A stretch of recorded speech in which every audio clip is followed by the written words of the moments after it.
Welcome everybody to a new Alchemy Stars video. Guys, today we have some info about the new chapter 10. So we have some new mechanics, new monsters, new bosses, so much info. This is so refreshing, dude. Coming from My Hero Academia, the strongest hero, this is so refreshing. Every single day they release new information, teasers, freaking I don't know, like this devs, I love this dev so much. So let's jump straight into this little piece of treasure right here. I want to go through everything. I want to actually read the mechanism part first, because the broken tile thing is something that I'm not really too I don't really get it, honestly. So let's see what broken tiles actually do.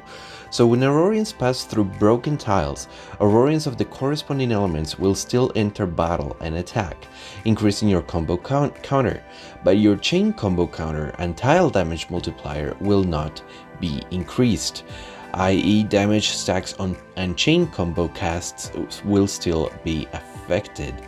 So your chain combo counter and tile damage multiplier will not be increased.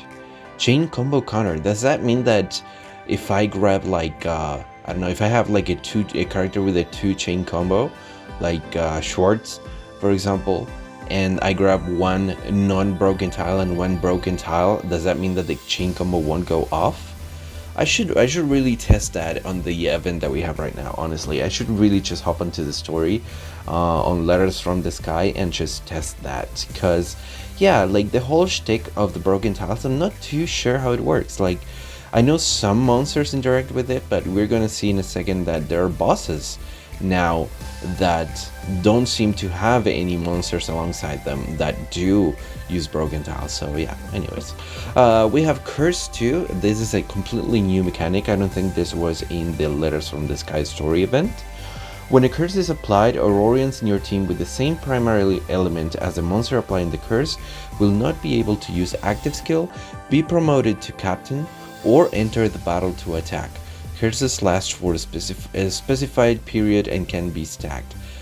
Interesting. That's very interesting. That's a very good way for them to force you to use different teams, or to use like more rainbow teams, I suppose, right, to avoid curses. That's very interesting, because if you have like if you have a field, right, a match where there's like curse monsters. This one I assume are the ones that apply curse. So if you have a field with a thunder cursed phase, then you can just hop in with like a fire team or a water team or something like that, right? Like to avoid the curses. That's very interesting. Obviously, if there's like a thunder and fire like curse phase on the field, you would have to obviously go in with the other 2 tiles and so on and so forth. Sounds very fun. Sounds like a really good way to incentivize different teams, instead of just, you know, dumping all of your resources into one team and just hoping that it carries you throughout the entire game. That sounds a lot of fun, like a lot of fun. I love that.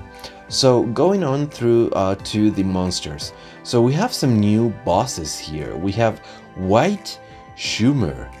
Interesting. I will look at that design. That is interesting. Let me zoom in real quick. Let me zoom in. See, I wanna look at her. She never dies, does she?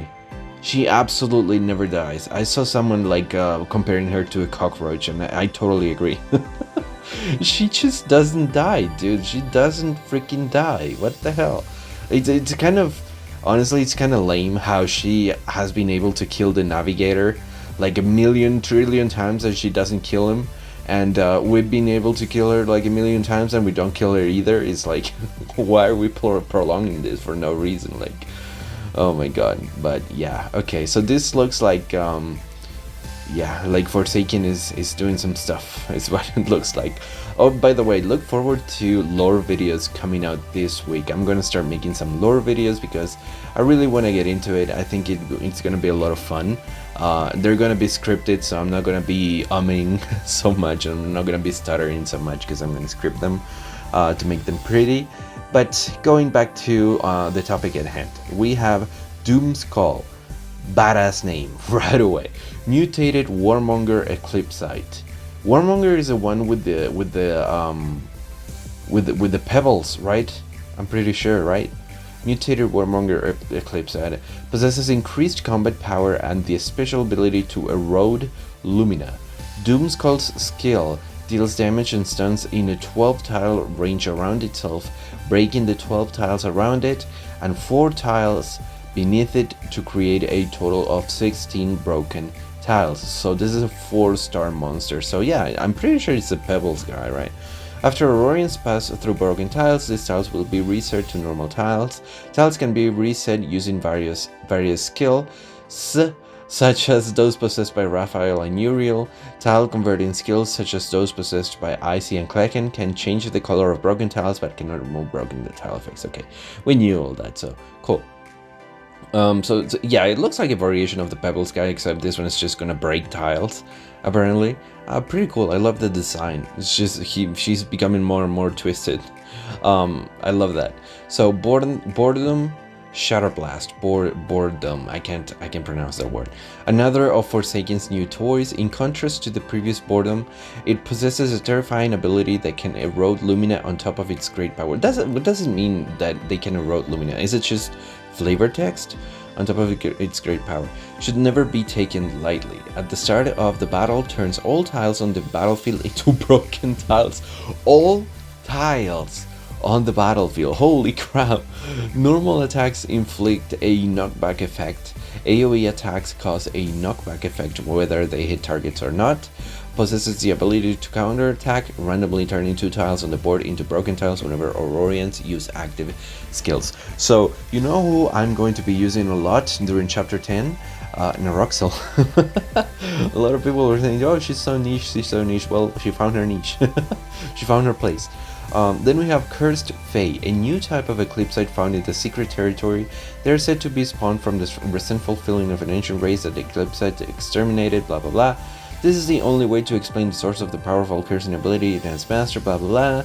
Cursed Fae attacks inflict a curse upon Aurorians of the same element. When a Cursed Fae dies, its corresponding curse will be removed from your Aurorians. Cool. Okay, so these are the guys that inflict curse. When a curse is applied, Aurorians in your team with the same primary element as a monster applying the curse will not be able to use active skills, be promoted to captain, or enter the battle to attack.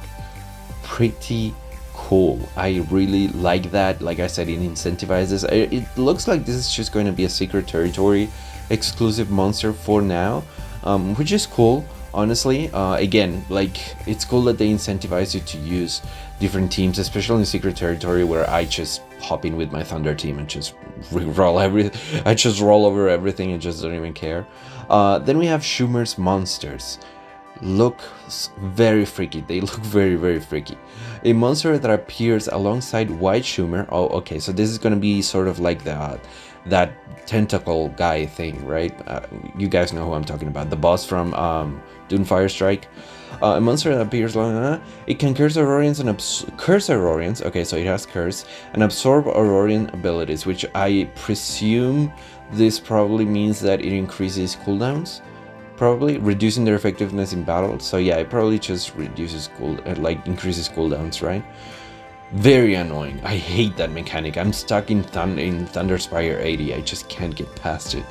Schumer's monsters awaken one after another. Once awakened, they curse Aurorians of the same primary element as themselves. If they all awaken, they will absorb the energy of your Aurorians and render them ineffective in combat.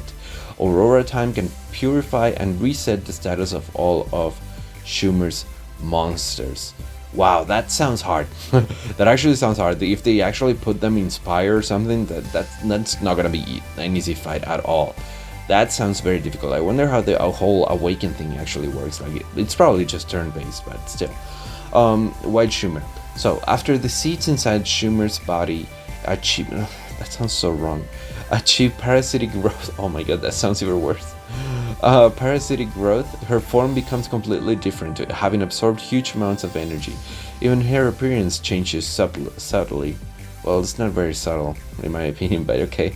Can use cross-shaped or full-screen attacks and summons thunderbolts. After turning rabid, gains the ability to knock targets back and deal both full-screen damage and large area damage. So it's just basically like regular Shumir but with steroids. Well, actually, it sounds like Shumir Avidus, I think she's called. Yeah, Shumir Avidus, I think, the one that can actually deal full screen damage. So yeah, it sounds like that with on steroids plus this freaky things here. So yeah, that's definitely gonna be a very annoying fight, but a lot of new mechanics, a lot of new monsters, lots of new bosses. Just so 3 new bosses, 2 new monsters. I mean, cool. I guess. Well, I guess 2 new bosses technically, right? White Shimmer and Doomskull are technically new bosses, and Boredom Shatterblast is just a new shape, a new like version of Boredom, I suppose. And then Cursed Fae and Shimmer's monsters are actually new monsters. So this is so cool. I'm so excited, dude. Like I said, this is so refreshing after coming from My Hero Academia. They're now 8 weeks without a single drop of content. Compared to this, I love this game. I'm sticking with Alchemy Stars, no matter what, through fire and whatever comes. So yeah, guys, if you enjoyed this video, please leave a like, leave a comment. Are you excited for chapter 10? Are you sure I am? And subscribe if you like more videos like this, and I'll see you guys in the next one.